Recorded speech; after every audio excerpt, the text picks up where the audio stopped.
birthday to you. Happy birthday to you. Happy birthday dear भाभी. Happy birthday to you. Hey. Happy birthday भाभी.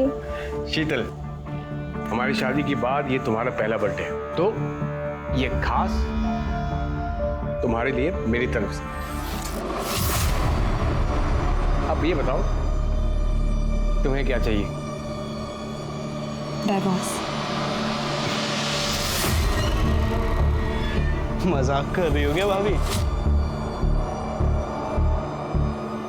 भाभी, कल भैया ने आपके लिए इतनी बड़ी सरप्राइज पार्टी रखी है।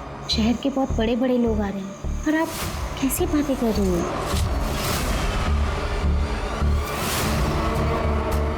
मुझे डाइवोर्स चाहिए, मतलब चाहिए। और अगर ऐसा नहीं हुआ तो आप सब जानते हैं कि मैं क्या कर सकती हूँ।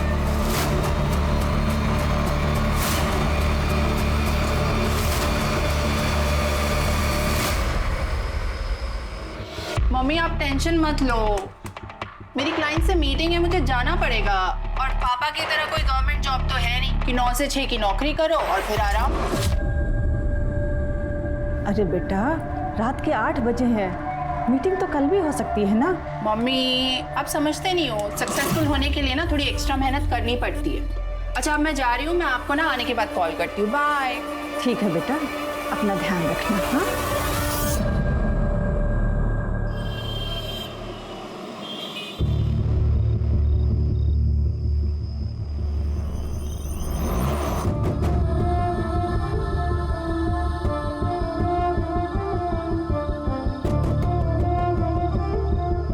हाय, आई एम मनीष मित्तल। मुझे लगता है हम कहीं मिल चुके हैं। आई विश मिले होते।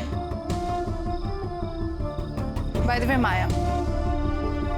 Nice to meet you.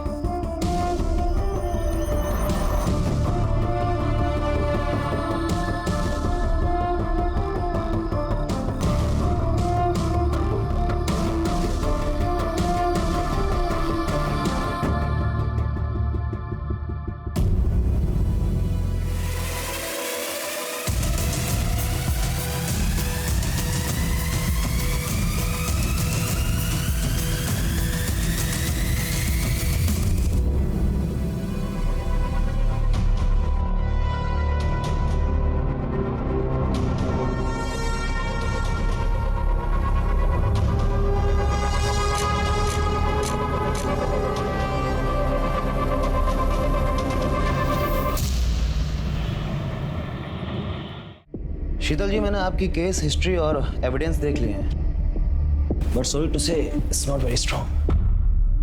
अब देखना है कि इस बेस पर हम आपकी तरफ से उनके खिलाफ कितना स्ट्रॉन्ग केस बना सकते हैं। विजय जी, मैं जानती हूँ इतना सब काफ़ी नहीं है, पर मुझे किसी भी हालात में डिवोर्स चाहिए। मैं बस उस कैद से छुटकारा चाहती हूँ, प्लीज़। ओके, कुछ करते हैं।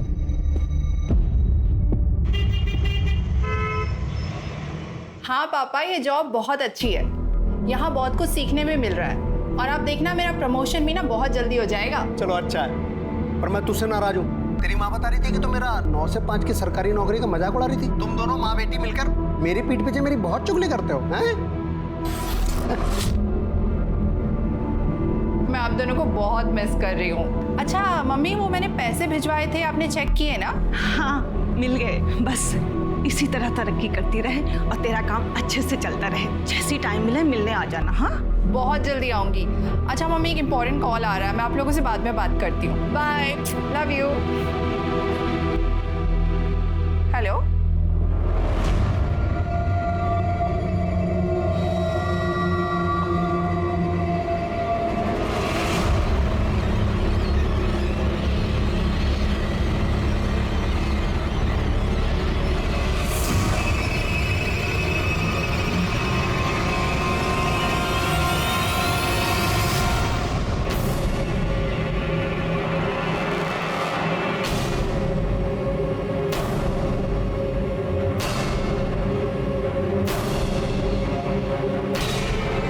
रघु,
शीतल जी, गैस व्हाट, बधाई हो, डिवोर्स फाइनल हो गया है और एलिमनी में आपको 50 लाख रुपए मिले हैं और साथ में सेटलमेंट में एक बंगलो और एक कार भी। Happy? Yes. Thank you so much Vijay ji, पर मेरी आज़ादी के आगे ये सब कुछ भी नहीं है। But still thank you so much, आप नहीं होते ना तो। इस चोट ने मेरे पैसे से तेरा घर तो भर दिया है, लेकिन याद रखना ये पैसा तुझे कभी हजम नहीं होगा। छोड़ो। हेलो मिस्टर, क्या हो रहा है? क्या हो रहा है? हेल्प! पुलिस! अरे देखो आगे आदमी गुंडागर्दी कर रहा है। भैया छोड़ो यार, छोड़ूंगा नहीं तुझे, मैं नहीं छोड़ूंगा मैं। लेकिन यहाँ से भैया छोड़ो, भैया।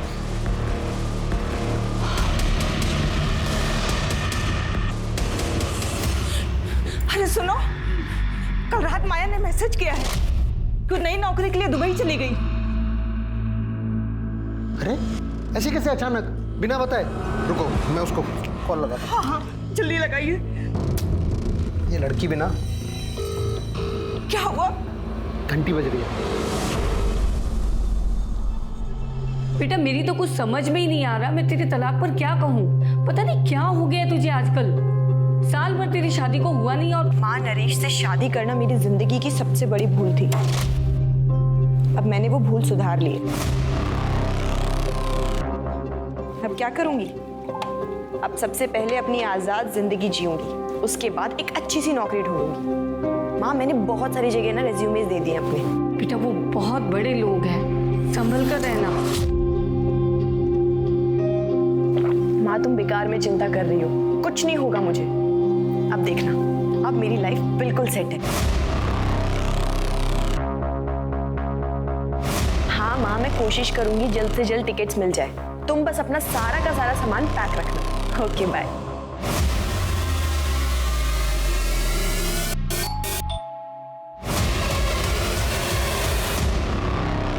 आपका पार्सल है।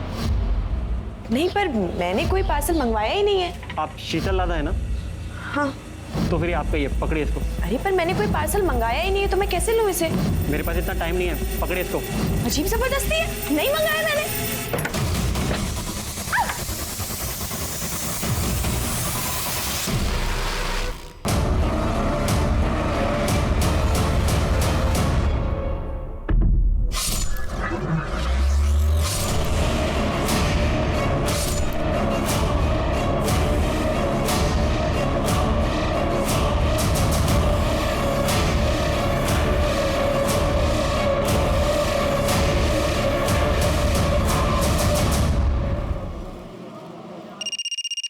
हेलो,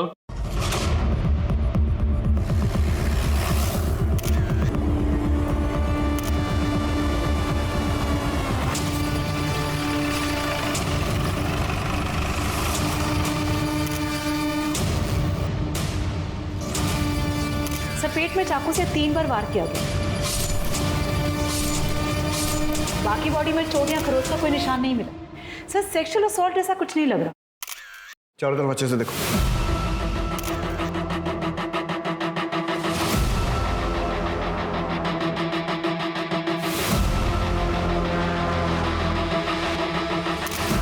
ऐसा करो, घर के कोने कोने में, दरवाजे पर, डोरवे पर, सब जगह से फिंगरप्रिंट लो और आस पड़ोस में पूछताछ करो। देखो पड़ोसियों ने किसी को आते जाते देखा है क्या? सर।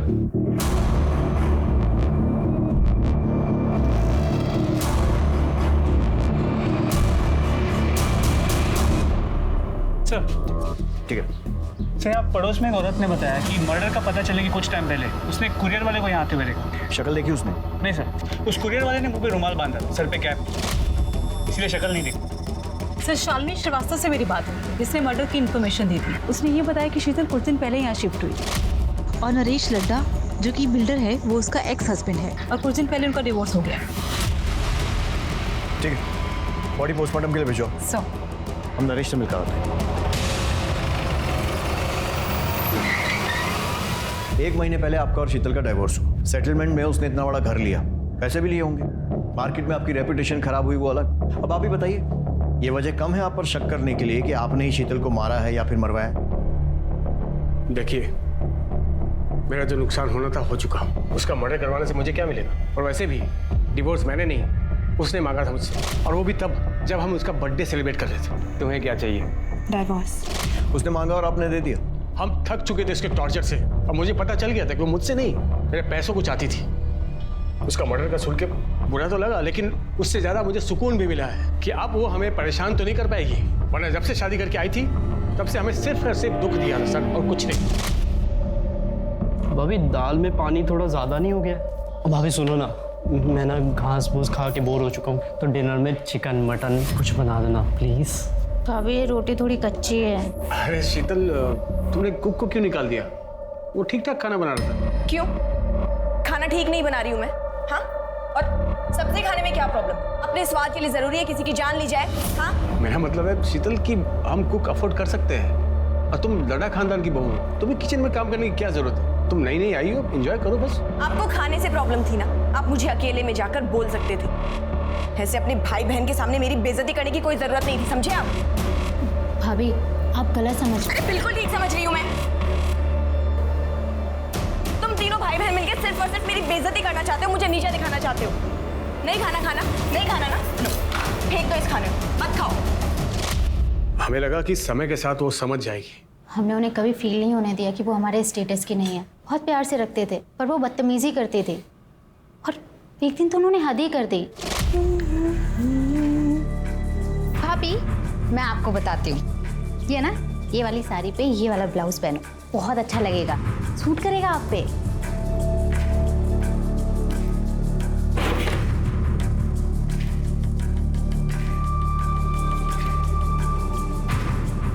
भाभी क्या कर रही हो आप?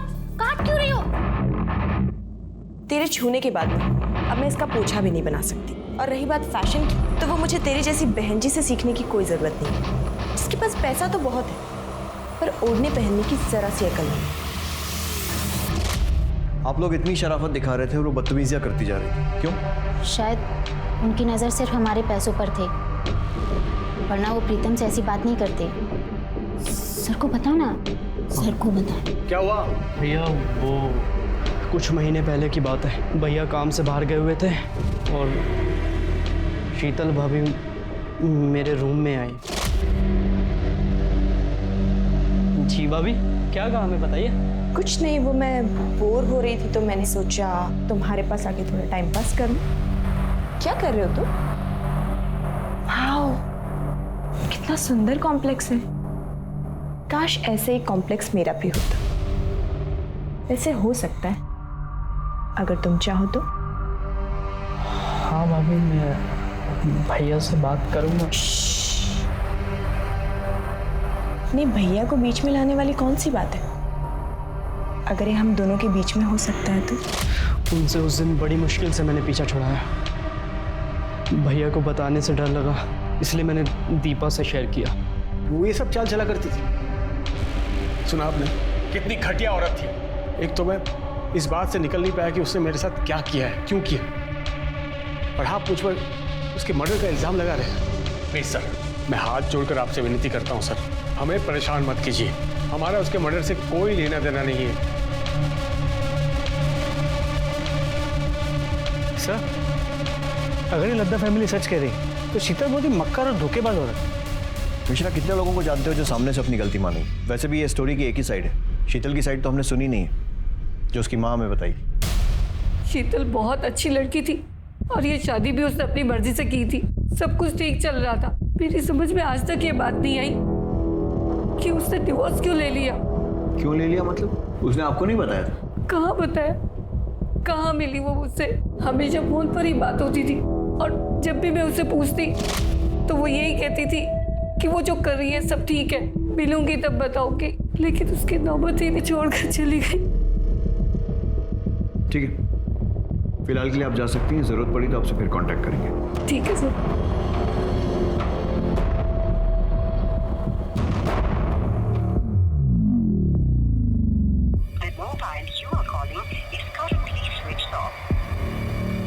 क्या हुआ? माया ने फोन उठाया क्या?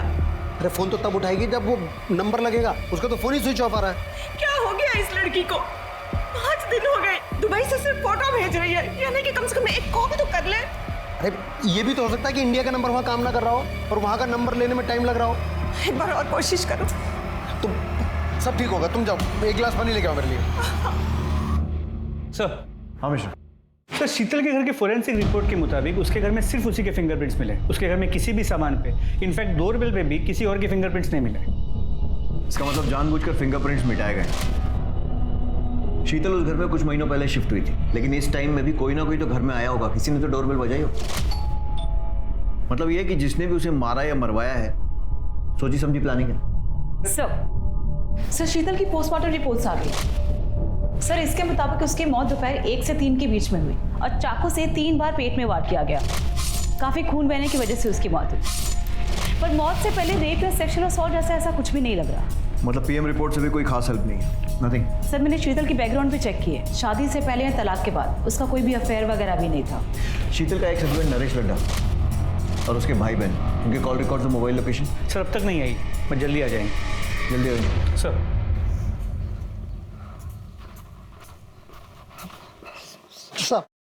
साहब हमारा नाम वीरेंद्र शर्मा है, हमारी पत्नी उर्मिला शर्मा सर। सर हम मेरठ से आए सर। सर हमारी बेटी माया शर्मा यहाँ दिल्ली में इस एरिया में रहती है सर। वो पिछले 1 हफ्ते से मिसिंग है सर, और अब तो फोन भी उसका ऑफ आ रहा है सर। घबराएगा सिंह सर, इनकी कंप्लेंट लिखो, लड़की की पूरी डिटेल्स लो और ऐसा ही राणा से बोलना जैसे आए तो फॉलो अप करें। Okay sir. बेटी को ढूंढ दीजिए। आप फिक्र मत कीजिए, आप अपनी कंप्लेंट लिखवाइए, हम जल्द से जल्द उसे ढूंढने की कोशिश करें। सर ये नरेश और उसके भाई बहन तीनों बहुत कमीने हैं, और मैं बात दावे से कह सकता हूँ कि शीतल के मर्डर में इन्हीं तीनों का हाथ है।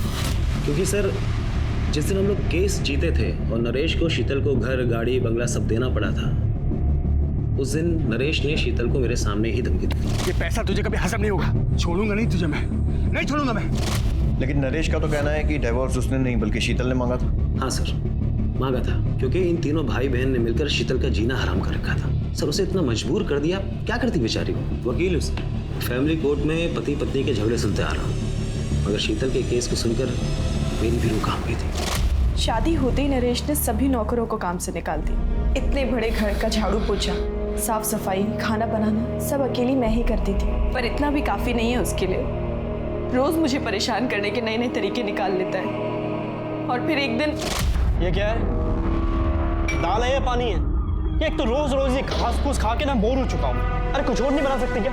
चिकन मटन कुछ? भाभी ये रोटी भी कच्ची है। मायके से तुम कुछ सीख के नहीं आई हो क्या? माँ ने कुछ सिखाया नहीं तुम्हें? क्यों मैं खाना ठीक नहीं बना रही हूँ क्या? ये बनाया तुमने खाना? हाँ? और सब्जी खाने में क्या प्रॉब्लम है? जरूरी है अपने स्वाद के लिए किसी की जान ली जाए? आपको मेरे हाथ का खाना अच्छा नहीं लग रहा था तो आप मुझे अकेले में बोल देते। इसे अपने भाई बहन के सामने मेरी बेइज्जती करने की क्या जरूरत थी? क्या बकवास कर रही हो? क्या मतलब भाई बहन? मैं सही तो बोल रही हूँ। आप तीनों भाई बहन जब देखो मुझे नीचा दिखाने की कोशिश करते हो, मेरी बेइज्जती करते रहते हो। चुप कर, आइंदा जबान लड़ाई ना, जबान खींच लूंगा मैं। निकल।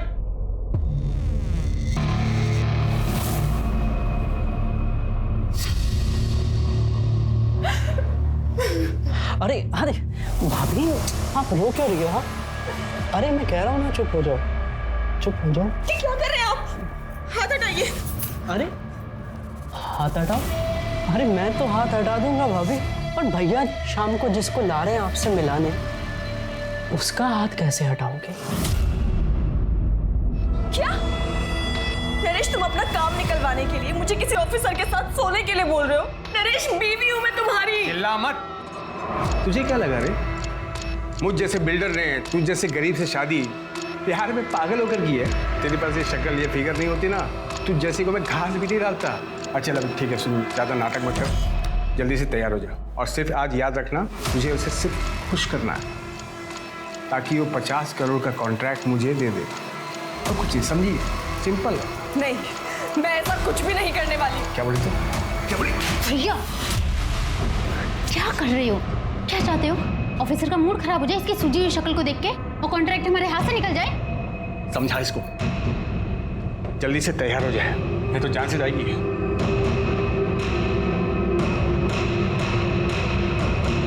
भाभी आप तैयार हो जाओ please.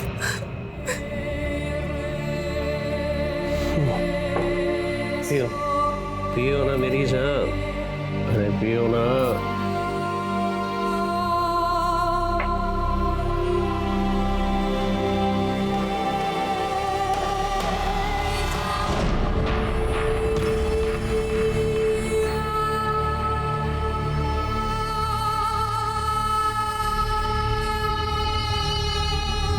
Cheers. I hope you enjoyed the evening. अरे तू तो मेरी सोने की मुर्गी निकली। देखना ये मुर्गी हमें एक नंबर बनाएगी, एक नंबर। एक भी कॉन्ट्रैक्ट मैं किसी और के हाथ लगने नहीं दूंगा। जब तक तू है तब तक हम हैं। नरेश रोज रोज नए नए आदमियों को पकड़ के ले आता है। पति नहीं दलाल बन चुका है वो। मैंने समझाने की कितनी कोशिश की पर सुनने को तैयार ही नहीं। फिर मैंने सोचा कि अगर हमें बच्चा हो जाए तो शायद वो बदल जाए। क्या बच्चा? तेरा दिमाग खराब हो गया क्या? नरेश, हमारी शादी को 8 महीने हो गए हैं। अब तो माँ भी बच्चे को लेकर पूछने लगी है। अरे भाड़ में जाए तेरी माँ। बच्चा पैदा करके तेरा फिगर नहीं खराब करना है। मुझे बच्चा नहीं, पैसा चाहिए, बिजनेस आगे बढ़ाना, समझी? पर नरेश मेरी चुप कर, आगे इस बारे में कुछ बात नहीं होगी। चल साइड हट। कुछ सोचो सेठ, नहीं तो धंधा चौपट हो जाएगा। वो पुलिस वाला पैसे से भी नहीं मानेगा।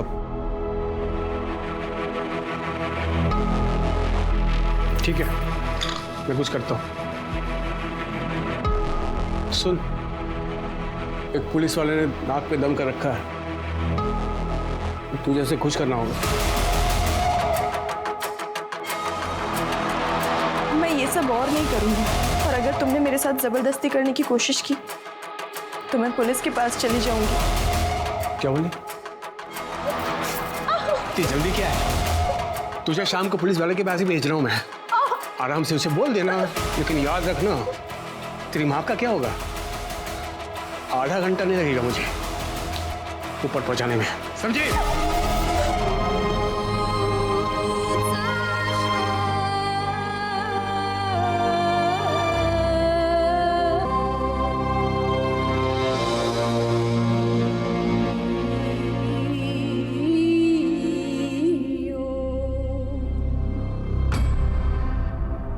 आप प्लीज मुझे जाने दीजिए।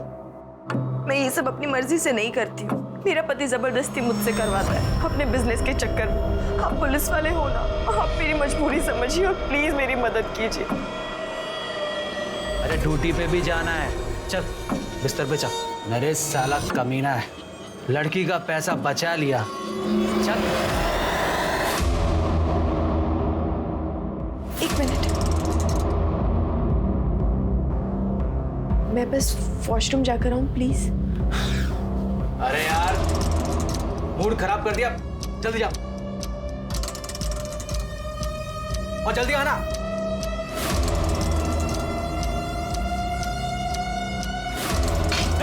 रुक।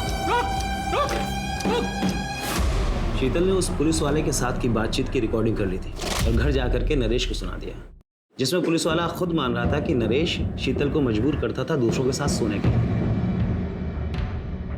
वो रिकॉर्डिंग सुनकर नरेश ने क्या किया? दरअसल उस शाम शीतल का बर्थडे था, तो इन तीनों भाई बहन ने मिलकर उसे सरप्राइज पार्टी दिया। वो लोग उसे इमोशनल यूज करके वो रिकॉर्डिंग डिलीट करवाना चाहते थे, मगर शीतल ने साफ साफ कह दिया कि उसे डिवोर्स चाहिए। वो रिकॉर्डिंग अभी कहाँ है? नरेश के पास।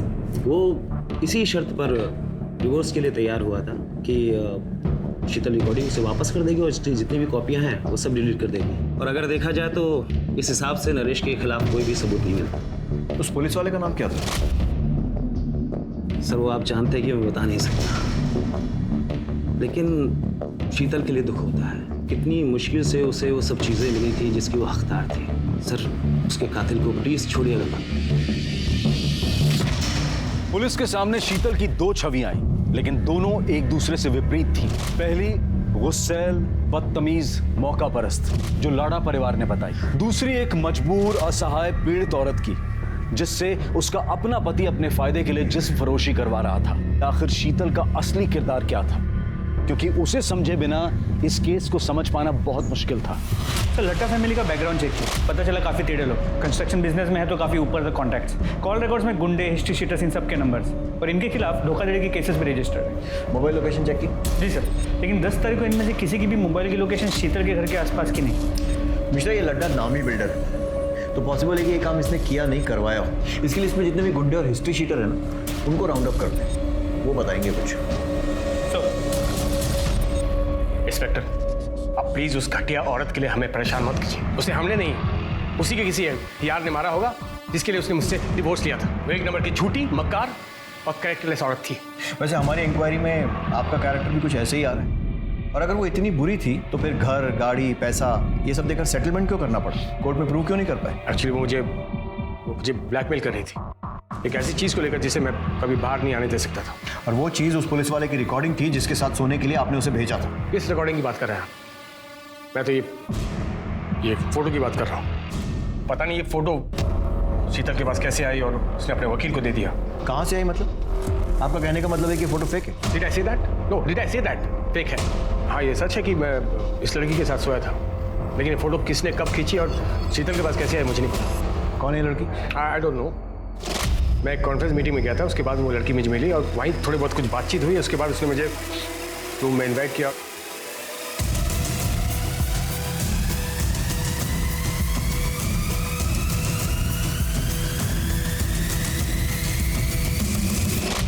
इस लड़की का कोई कांटेक्ट या एड्रेस?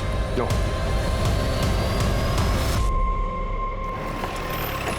नरेश की बात उससे एक अलग ही एंगल है। मतलब शीतल का वकील उसे जितना शरीफ बताने की कोशिश कर रहा है, शायद वो ऐसी है नहीं। पिछले बात है, वो फोटो में वो लड़की कौन है? वो फोटो खींची किसने है और शीतल के पास वो फोटो किसने भेजी है? ठीक उस वक्त जब डिवोर्स की प्रोसीडिंग चल रही थी। सर 2 दिन हो गए कंप्लेन कराए हुए सर। सर हमारी बेटी अभी तक मिसिंग है सर। आपका केस तो ऐसा ही राणा देख रहा है। राणा कहाँ है? सर राणा साहब तो केस के सिलसिले में बाहर गए। आइए आप मेरे साथ। संभल। एक मिनट दिखाइए।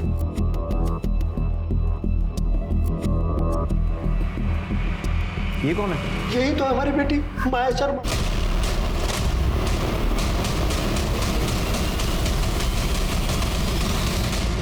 सर हमारी बेटी माया 7 तारीख को नई दिल्ली से दुबई गई थी नौकरी ज्वाइन करने के लिए। ये देखिए साहब, दुबई से फोटो भेजती है पर कॉल करते हैं तो उठाती नहीं है, कॉल बैक भी नहीं करती है। सर शुरू में तो 1-2 दिन हमने इंतजार किया कि फ़ोन करेगी, पर बाद में तो उसका फ़ोन भी स्विच ऑफ हो गया। फिर हम लोग मेरठ पुलिस के पास गए, उनसे कहा तो उन्होंने कहा कि हाँ आप लोग दिल्ली जाइए, क्योंकि वो माया दिल्ली में ही रहती थी। माया दिल्ली में क्या कर रही थी? सर मार्केटिंग में नौकरी करती थी सर। सब कुछ अच्छा खासा चल रहा था। उसने रहने के लिए घर ले लिया था और खर्चे के लिए हमें पैसे भेजती थी। मम्मी वो मैंने पैसे भिजवाए थे, आपने चेक किए ना? फिर अचानक 7 तारीख को उसका SMS आया कि वो उसने नौकरी छोड़ दी है, उसको दुबई में नई नौकरी मिली और इसलिए वो वहाँ जा रही है। जाने से पहले हमसे मिलकर भी नहीं गई। यहाँ पर किस कंपनी में जॉब करती थी? सर ये तो कभी मैंने उससे नहीं पूछा। ठीक है, अभी आप जा सकते हैं। मिश्रा, माया के पिछले 2 महीने के कॉल रिकॉर्ड्स, मोबाइल लोकेशन और जितनी भी जानकारी मिल सकती है निकालो। उसका social media account, email ID सब कुछ ढूंढो और अच्छे से छानबीन करो। सर नरेश के कॉल रिकॉर्ड में जिन गुंडों के नंबर थे उन्हें लेकर आए हैं।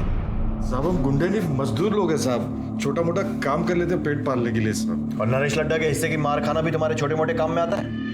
देख सोच कर जवाब देना।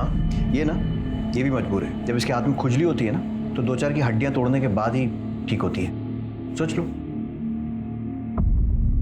साहब हम लोग नरेश सेठ के लिए काम करते हैं। क्या काम? डराना, धमकाना, घर खाली करवाने जैसे काम सब। बस इतना ही? सोच के बताना। साहब वो अपने लिए हमसे लड़की मंगवाता है साहब। उसको भी लेकर आए थे? नहीं साहब, हमने तो इसे कभी देखा भी नहीं। शीतल लड्डा अच्छी है, पसंद है? अच्छी लगी साहब। नहीं साहब, मेरा मतलब सेठ की बीवी है। क्यों मारा उसे? सेठ के कहने पर? नहीं साहब, हमने नहीं मारा। साहब हम लोग क्यों मारेंगे उसको साहब? तुमने नहीं मारा तो किसने मारा? अब हमें क्या पता किसने मारा साहब, हमारा तो उससे कोई वास्ता भी नहीं। वास्ता भी निकलेगा। मिश्रा मिटा ले खुजली, तब तक तोड़ना जब तक सच नहीं बोलते।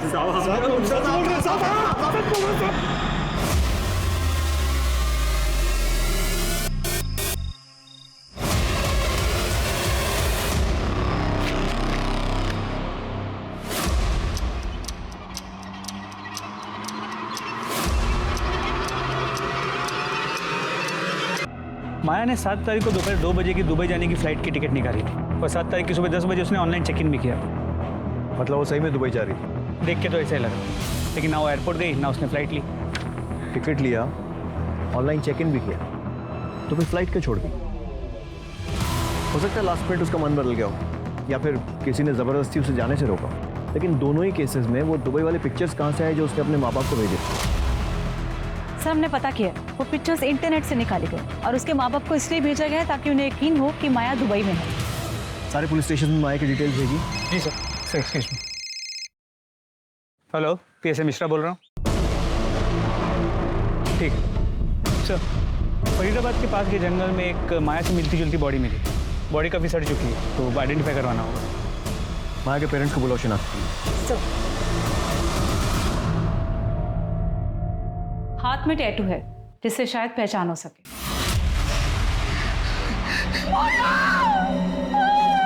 मेरे बच्चे।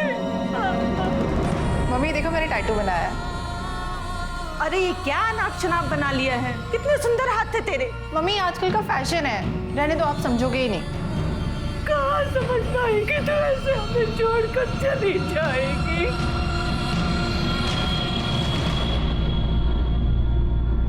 सर सूटकेस के अंदर या बॉडी के आसपास कोई सुराग नहीं मिला। सर क्राइम ब्रांच ने यूसुफ नाम के ब्लैकमेलर को पकड़ा है। उसके फोन में शीतल के न्यूड पिक्चर्स मिले हैं।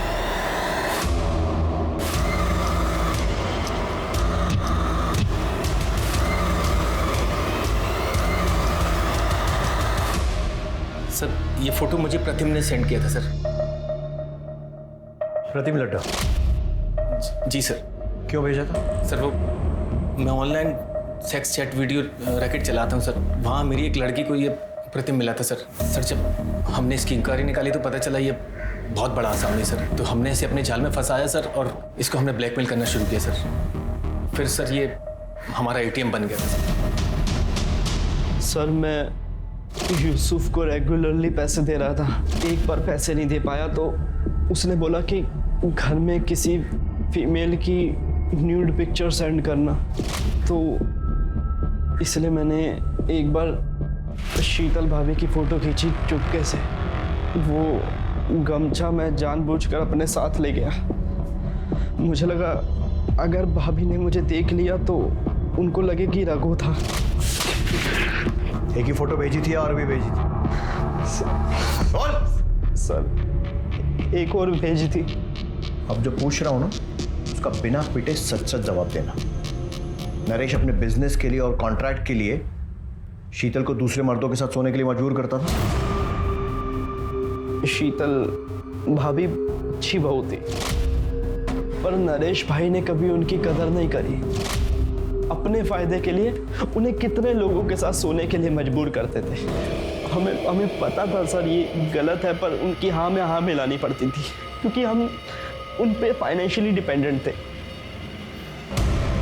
मिश्रा, शीतल जैसी सीधी सादी लड़की बेचारी इस नरेश लड्डा जैसे घटिया आदमी के चंगुल में फंस गई और वो कमीना अभी भी खुला घूम रहा है। उसके ऊपर प्रोस्टिट्यूशन का केस बनाओ। इस नरेश लड्डा को इसके किए की सजा मिलनी चाहिए। जी सर। शीतल की केस में तो हम आगे बढ़ रहे हैं, प्रोग्रेस भी हो रही है, लेकिन माया के केस में ना तो कोई ढंग का सस्पेक्ट मिल रहा है और ना ही कोई मोटिव मिल रहा है। सर क्या ये हो सकता है कि ये दोनों केसेस कनेक्टेड हो सकता है? सर माया का फोन 9 तारीख को स्विच ऑफ हुआ। माया के कॉल रिकॉर्ड्स में 2 नंबर में, एक किसी अनिल नाम के फोटोग्राफर का है जिसकी पुरानी दिल्ली में फोटो स्टूडियो, और दूसरा नंबर फेक आईडी पे लिया गया जिसके साथ माया की अक्सर लंबी बातें हुआ करती। और सर वो नंबर 9 तारीख से स्विच ऑफ, अब तक ऑन नहीं हुआ। सर माया ने अपने कार्ड से 6 मार्च को एरोसिटी में एक होटल भी बुक किया था और सर उसने अपने लैंडलॉर्ड को पूरे रेंट के पैसे देके वो रूम छोड़ दिया था, पर उसके लैंडलॉर्ड को उसको दुबई जाने की बात बिल्कुल पता नहीं। मतलब उसने दुबई का टिकट बुक कराया था, अपना रूम छोड़ा था, लेकिन शायद वो दुबई गई नहीं। जी सर। सबसे पहले तो इस फोटोग्राफर को उठाओ, पता करते हैं माया और इसका क्या कनेक्शन। और दूसरा ये फेक नंबर, उसकी जो भी इंफॉर्मेशन मिल सकती है, कहाँ से इशू हुआ, प्रीपेड है, पोस्टपेड है, सब कुछ पता करो। सर।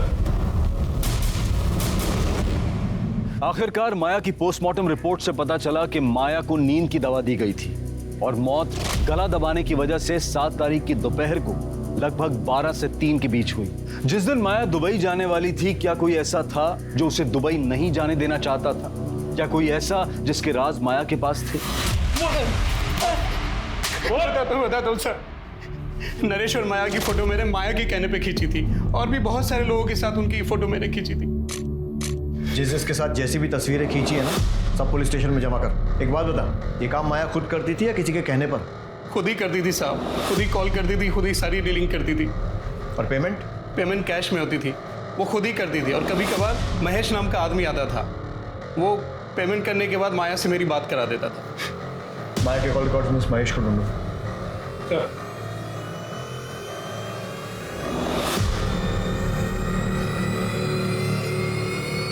सर, महेश का पता चल गया। उठा लो उसे। साहब मैं सच बोल रहा हूँ, माया मैडम जो बोलती है मैं वो करता हूँ। वो अक्सर लोगों को लिफाफे पैकेट देने के लिए बोलती थी। मुझे लगा कि अनिल भी इनका आदमी होगा। अब वो कौन है, क्यों है, क्या है, मैं ये सब उनसे नहीं पूछ सकता ना। तू तो कुत्ते जैसा वफादार आदमी है ना। देख, माया का मर्डर हो गया है। अभी अगर मुंह नहीं खोलेगा ना तो लंबा अंदर जाएगा तू। तेरे फोन रिकॉर्ड्स, कॉल लोकेशन सब निकाल लिए हमने, जिससे क्लियर है कि 6 तारीख को तू माया के होटल गया था और बाद में भी होटल के आसपास ही था। और अगले दिन होटल से एयरपोर्ट की तरफ भी गया था जब माया दुबई जाने के लिए एयरपोर्ट निकली थी। साहब मुझे क्यों फंसा रहे हो?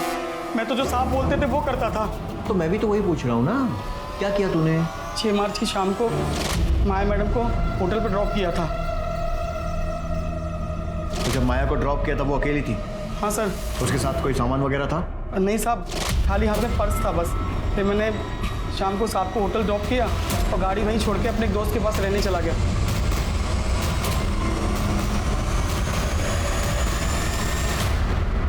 तो मैं उनको 4 बजे लेने पहुंच गया। सर, मैडम नहीं आ रही? अरे हाँ महेश, तुझे बताना भूल गया था, वो तो 2 बजे की फ्लाइट से दुबई चली गई। चल देख क्या रहा, चल ना। Yes sir. सही बता, इन दिनों में तूने कुछ ऐसा देखा या सुना जो तुझे अजीब लगा? हाँ साहब, कुछ दिन पहले साहब किसी से फ़ोन पे बात कर रहे थे। जी देखिए, मैं उस पार्सल के लिए 1.5 लाख रुपए देने था, लेकिन वो काम होना चाहिए। हाँ जी, काम की मुझे गारंटी चाहिए। पर साहब इतने पैसे उन्होंने मुझे देके कहीं भेजा नहीं। पार्सल क्या था? वो नहीं पता साहब। कब की बात है? सब 10 मार्च की, जब मैं गाड़ी की चाबी लेने गया था। 10 मार्च के आसपास के विजय माशरी के सारे कॉल रिकॉर्ड्स और मोबाइल लोकेशन निकालो। सर पता चला है कि विजय उन दिनों एक नवीन नाम के हिस्ट्री शीटर के रेगुलर टच में था। सर इसके कहने पे क्या साहब? और तू दूध पीता बच्चा है ना जो इसकी बातों में आ गया? और तू मैंने कुछ नहीं किया साहब। जब कुछ नहीं करने के विजय माहेश्वरी ने तुझे 1.5 लाख रुपए दे दिए? हाँ बोल। साहब वो एक काम के नहीं 3 काम के पैसे थे साहब। विजय ने फोन करके मिलने बुलाया, मैं इसके साथ वहां पहुंचा।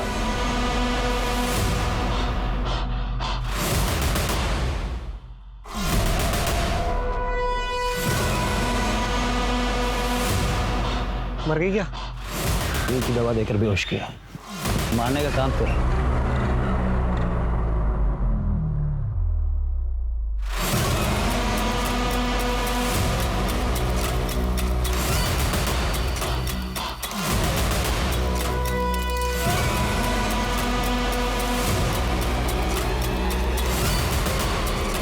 हमने चलती गाड़ी में उसका गला दबाकर उसे मार दिया और थोड़े आगे जाकर सूटकेस को जंगल में फेंक दिया। तो पहला हुआ माया का मर्डर, दूसरा उसकी बॉडी को ठिकाने लगा, तीसरा बताओ। तीसरा शीतल का मर्डर।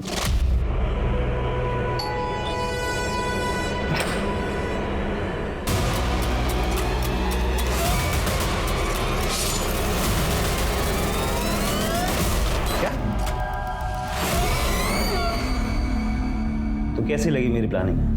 मोटिव समझ नहीं है, क्यों किया? माया से पीछे छुड़ाने के लिए। दरअसल क्या होता है कि जो ये डिवोर्स केस होता है ना, इसमें हम लोग क्लाइंट को ज़्यादा एलिमनी दिलाने के लिए उन्हें नंबर 2 के तरीके से करते हैं, उन्हें कन्विंस करते हैं। उसके बाद इन सब नंबर 2 के तरीकों से ही तो पैसे मिलते हैं ज़्यादा, वरना आप भी जानते हैं कि डिवोर्स के केस में कहाँ इतने पैसे मिलते हैं। और माया वो अपनी मर्जी से काम करती है? अरे नहीं साहब, इतनी आसानी से कौन तैयार होता है? बोला मैंने कि ये सब करने में परेशानी क्या है, किसी के साथ सोना थोड़ी है। उसको ब्रेन वॉश किया, समझाया उसको, तब जाके मानी। और हाँ, शादी यहाँ से भी मानी। लेकिन उसके बाद एक दिन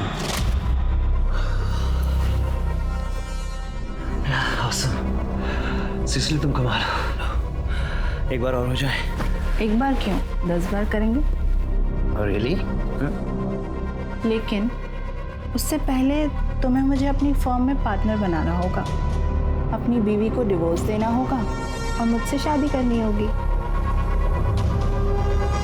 ये क्या बकवास कर रही हो? मुझे देखकर या सुनकर लग रहा है कि मैं बकवास कर रही हूँ। शुरू में मुझे लगा कि भूल जाएगी, मगर नहीं साहब, वो तो पीछे पड़ के रह गई। फिर मुझे लगा कि इसका कुछ ना कुछ तो इलाज करना पड़ेगा। तभी सडनली मुझे शीतल के केस से एक आइडिया मिला और मैंने डबल गेम खेला। मैंने माया को नरेश के पास ये कह के भेजा कि इस केस से ना हमें बहुत पैसे मिलने वाले और इतने पैसे कि हम उस पैसे से अपनी नई जिंदगी शुरू कर सकते। और उसके बाद मैंने अनिल से माया और नरेश की फोटो खिंचवा ली और उन फोटो से मैंने शीतल को घर, पैसा, गाड़ी सब दिलवाया। इतना तो मैंने भी एक्सपेक्ट नहीं किया था, तो मैंने भी अपनी फीस बढ़ा दी, जिसकी वजह से मेरे और शीतल में झगड़ा हुआ और उसने मुझे पुलिस की धमकी तक दे डाली।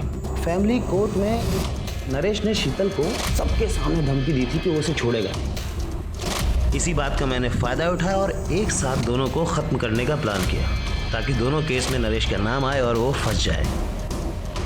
तो मैंने माया की 7 तारीख की दुबई की फ़्लाइट बुक की, उसका ऑनलाइन बोर्डिंग पास निकाला, ताकि आप लोग जब छानबीन करें तो आप लोगों को माया के दुबई जाने वाली बात सच लगे। अगले दिन होटल से निकलते वक्त मैंने उसकी कॉफ़ी के कप में नींद की गोलियाँ डाल दी।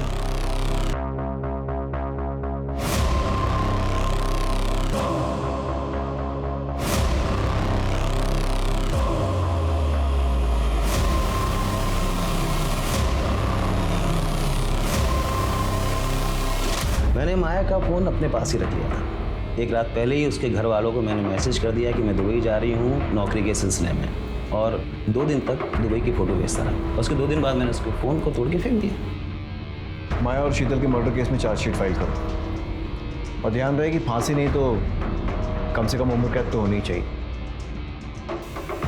इंस्पेक्टर, आप भूल रहे हैं कि मैं एक वकील हूँ और कोई ना कोई गंद फंद लगा करके बाहर निकल जाता। ये केस इंसान की हैवानियत का एक जीता जागता उदाहरण है। शीतल एक सीधी सादी जिंदगी चाहती थी, जबकि नरेश, विजय और माया ने पैसे के लालच में गलत रास्ता चुना। अब मैं अनूप सोनी आपसे विदा लेता हूं, फिर मुलाकात होगी क्राइम पेट्रोल सतर्क में एक और नए केस के साथ। तब तक अपना और अपने परिवार का ख्याल रखें, सतर्क रहें, सुरक्षित रहें और देखते रहें क्राइम पेट्रोल सतर्क। जय